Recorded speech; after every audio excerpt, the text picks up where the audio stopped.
সাকিবকে একাদশে নিয়েই পাকিস্তানের বিপক্ষে মাঠে নামতে যাচ্ছে বাংলাদেশ। প্রথম ওয়ানডেতে দেখা মিলতে পারে তাকে। তবে সাকিব ফিরলে একাদশ থেকে বাদ পড়বেন কে, একাদশ হবে কেমন, প্রশ্নের উত্তর খোঁজার চেষ্টা প্রতিবেদনে। বিশ্বকাপ শেষে বাংলাদেশ সফরে আসবে পাকিস্তান ক্রিকেট দল। সূচি অনুযায়ী 9 মার্চ ঢাকায় পা রাখবে তারা।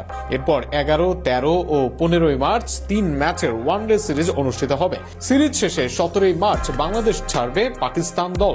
এই ম্যাচে টাইগারদের একাদশে প্রায় 2 বছর পর দেশের মাটিতে খেলতে নামবেন সাকিব আল হাসান। সেক্ষেত্রে দলের একাদশে ওপেনিং এ দেখা মিলতে পারে সৌম্য সরকার ও তানজিদ হাসান তামিমকে। টি-20তে না থাকলেও সর্বশেষ ওয়ানডে স্কোয়াডে ছিলেন সৌম্য। এদিকে ওয়ান ডাউনে খেলতে পারেন সাইফ হাসান। সেক্ষেত্রে 4 নম্বরে খেলবেন দলের সাবেক অধিনায়ক শান্ত। ইনফর্ম শান্তর পর 5 নম্বরে লিটন দাসকে এই স্থানে দেখার সম্ভাবনা বেশি। 6 নম্বরে ব্যাট করতে পারেন আলোচিত বিশ্বসেরা অলরাউন্ডার সাকিব আল হাসান। সেক্ষেত্রে 7 নম্বরে খেলবেন রিশাদ আর বাদ পড়বেন নাসুম আহমেদ।